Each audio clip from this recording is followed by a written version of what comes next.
Hello everyone, कैसे हैं आप सब। I am Sheena, your educator from career success, and today I am back with a video आपके लिए। ये बेस्ड होगी आपके इंग्लिश पेपर पर, ठीक है। इंग्लिश सेक्शन में कवर करवाऊंगी इस वीडियो में आपके लिए। जैसे आप अपने सामने स्क्रीन्स पर देख रहे हैं, section 1 that is verbal ability in English, ठीक है। तो इस पर हम बात करेंगे एक प्रीवियस ईयर पेपर की, ठीक है, जेके एसएसबी का ये पेपर है। और इसमें हम बात करेंगे उन सभी क्वेश्चंस की जो सवाल पूछे गए थे एग्ज़ाम में, और इनको सॉल्व करने का राइट तरीका जो है वो क्या है। चलिए, आप एक काम कीजिएगा, अपने साथ नोटबुक और पेन लेकर बैठिएगा, और अगर आप ज़्यादा लिखना नहीं चाहते तो इसका स्क्रीनशॉट ले लीजिए पॉज करके वीडियो। उसके बाद उसको पहले खुद सॉल्व करिए, फिर मेरे आंसर्स का आप वेट कीजिएगा, राइट। चलिए, मैं स्टार्ट करवाती हूँ आपको पहला सवाल। Fill in the blanks with an appropriate preposition. My close friend died dash cholera, ठीक है। आपको एक डिजीज़ दी हुई है कॉलरा, ठीक है, और आपके पास क्या करना है, आपको सवाल क्या पूछ रहा है कि प्रेपोजिशन फिल करो सेंटेंस में। तो माई क्लोज फ्रेंड डाइड, इसका राइट आंसर हो जाएगा option number B, that is of cholera. किसी डिजीज़ से जब डेथ हुई तो ऑफ कॉलरा, ठीक है, ऑफ मलेरिया ऐसे बोला जाता है। चलिए, नेक्स्ट सवाल देखते हैं क्या है। Question number 2, which of the following sentences is correctly punctuated. तो बात आई है इसमें किसकी, पंक्चुएशन की। पंक्चुएशन मीन्स कि आप एक सेंटेंस को जिस तरह बोलते हैं, ठीक है, तो राइटिंग में आप उसका यूजेज कैसे करते हैं, comma, full stop, hyphen, inverted commas, ठीक है, question mark, mark of exclamation, ये सारा आपका पंक्चुएशन का बेस बनता है। तो अगर आप ध्यान से देखेंगे चारों सेंटेंसेस को, तो ऑप्शन नंबर बी जो आपके सामने है, that is Seema asked, comma, inverted comma, begin, what are you doing during the vacations, ठीक है, क्वेश्चन मार्क क्योंकि सवाल पूछा गया है, इंटेरोगेशन का मार्क आना ज़रूरी है, फिर इन्वर्टेड कॉमास, क्लोज। तो ऑप्शन नंबर बी इसका राइट आंसर हो जाएगा। थर्ड देखो, एंटोनियम पूछा गया है। एंटोनियम की वीडियो मैंने आपको कवर करवाई है, आप प्लेलिस्ट में जाके ढूंढिए वो वीडियो। एंटोनियम्स की पार्ट 1 पार्ट 2 करके 2 वीडियोस अवेलेबल हैं, उसमें आप एंटोनियम समझेंगे। आपको मैं शॉर्ट में बता दूं कि एंटोनियम्स क्या होते हैं। एंटोनियम्स होते हैं ऑपोजिट मीनिंग वर्ड्स, ठीक है, जिससे लॉन्ग का शॉर्ट है एंटोनियम। तो फर्स्ट का मतलब है, आपको पता होना चाहिए, जब आगे पीछे बहुत ज़्यादा डिस्टर्बेंस हो, ठीक है। What is this first all about, जैसे ये सेंटेंस में मैंने इसको यूज़ करके आपको बता दिया, तो इसका ऑपोजिट नेचुरली होगा option number D, that is piece, ठीक है। पीस इसका एंटोनियम है, इसका ऑपोजिट वर्ड है। नेक्स्ट देखो, फोर्थ सवाल है सिनोनियम पे बेस्ड। सिनोनियम्स की भी वीडियो ऑलरेडी मैंने कवर करवाई है, आप चेक करिएगा, सिनोनियम में आपको मिलेंगे वो वीडियो में। आपको मैंने सिनोनियम्स कवर करवाए हैं, मतलब सेम मीनिंग वर्ड्स कवर करवाए हैं। तो सिनोनियम ऑफ द वर्ड फैसिमाइल, देखो फैसिमाइल जो वर्ड है इसका मतलब होता है एग्जैक्ट कॉपी, ठीक है, एग्जैक्ट कॉपी यानी पूरा उसका डुप्लीकेट, ठीक है, जैसे फैक्स होता है, ठीक है, तो फैसिमाइल का मतलब है बिल्कुल उसकी एग्जैक्ट कॉपी यानी डुप्लीकेट। नेक्स्ट देखो, फिफ्थ सवाल ये है आपके स्क्रीन पर, fill in the blanks with an appropriate tense structure. देखो, आपको टेंस स्ट्रक्चर इसमें यूज़ करना है कि अप्रोप्रिएट टेंस कौन सा यूज़ होगा। Keep quiet, my baby, dash. तो 4 ऑप्शंस में से इसमें राइटली जो फिट होगा that is sleeping. Keep quiet, my baby is sleeping. Next देखो, question number 8, fill in the blanks with appropriate articles. अब आर्टिकल्स की बात आई है तो आर्टिकल्स भी मैंने आपको ऑलरेडी कवर करवाया है। प्लेलिस्ट में जाइए करियर सक्सेस के यूट्यूब चैनल पर, आपको आर्टिकल्स पे भी वीडियो ज़रूर मिलेगी, ठीक है। इंग्लिश सेक्शन में मैंने कवर करवाया है।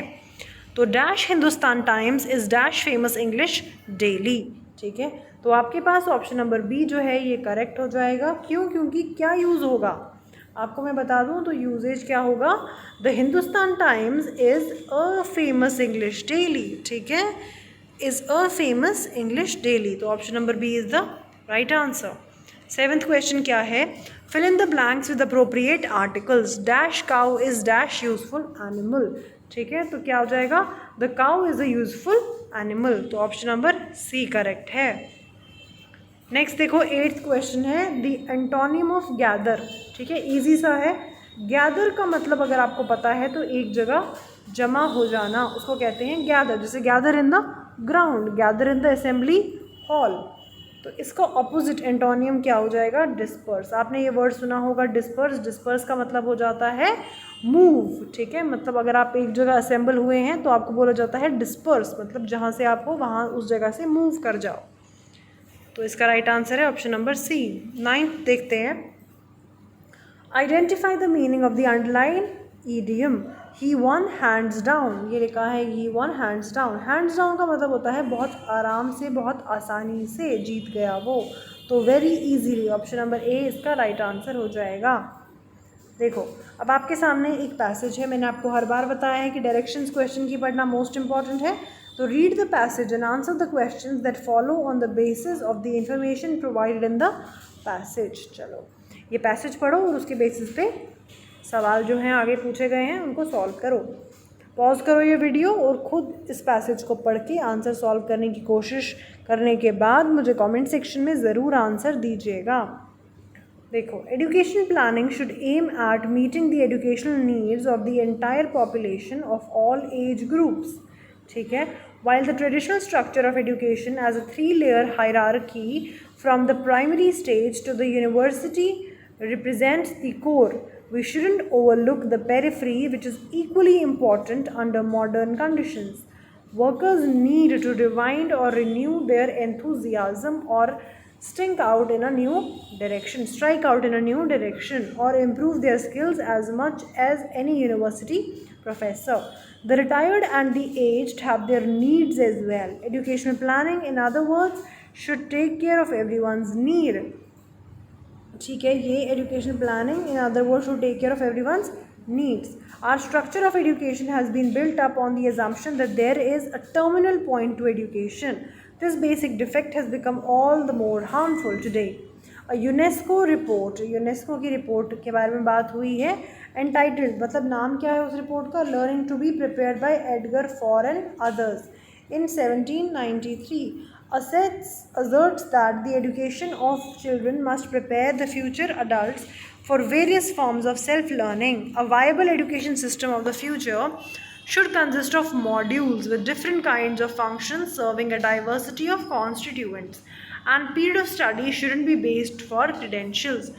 Performance should be based for credentials. The writing is already on the wall. चलो सवाल क्या है? According to the passage, the present education structure assumes which of the following? ठीक है, तो इसका राइट आंसर है all people can be educated as per their needs. Education is a one time process. Discussion on life long learning should continue for some more time. Present education planning is very practical. ठीक है, तो इसका right answer बता दूँ तो option number B, all people can be educated as per their needs. 11th क्या है? According to the author, educational planning must attempt to decide a terminal point of education, train the people at their core, fulfill the educational needs of everyone, encourage conventional schools and colleges. Option number C is the right answer. Fulfill the educational needs of everyone. 12th क्या है? According to the author, what should be the basis for awarding credentials? ठीक है, duration of the course, diversity, participation in community activities, skill or capacity to grasp. तो option number D इसका right हो जाएगा. 13th है, in the context of the passage what is the meaning? The writing is already on the wall. Writing is already on the wall का क्या मतलब होता है? The science of change are already visible. Everything nowadays is uncertain. It is all together a mysterious process. या फिर changes have already taken place. तो इसका right answer है option number A, the science of change are already visible. ये इसका right answer हो जाएगा. देखो ये सेम पेज फॉलो हुआ है 12th, 13th, 14th क्वेश्चन. अब हम यहाँ पर देखेंगे 14th क्या है. What is the main thrust of the author? मतलब मेन थ्रस्ट वो क्या कहना चाहेगा? One should never cease to learn. Traditional system should be strengthen. There is no substitute for the extent system of education. Formal education is more important than non formal education. तो इसका right answer है one should never cease to learn. मतलब learning is a lifelong process. 15 देखो, fill in the blanks with the correct option. Emma dash not buy a present for her friend as she was busy working on a project. तो Emma could not buy a present for her तो past ability बताता है, मैंने आपको बताया था जब मैंने आपको मॉडल्स करवाए थे, मॉडल्स में भी एक वीडियो ऑलरेडी है, आप जाके चेक कर सकते हैं, ठीक है। तो चलिए, ये थी आपकी वीडियो जिसमें हमने आपका क्वेश्चन पेपर डिस्कस किया। इस क्वेश्चंस को आप आराम से पहले खुद सॉल्व करेंगे, फिर देखेंगे कि मैंने इसे कैसे सॉल्व किया है, राइट। तो आपको बता दूं कि आप ये सारी जो चीज़ें हैं, ये एप्लीकेशन डाउनलोड कर सकते हैं करियर सक्सेस की प्ले स्टोर से, और एप्लीकेशन का नाम है my class by career success, right.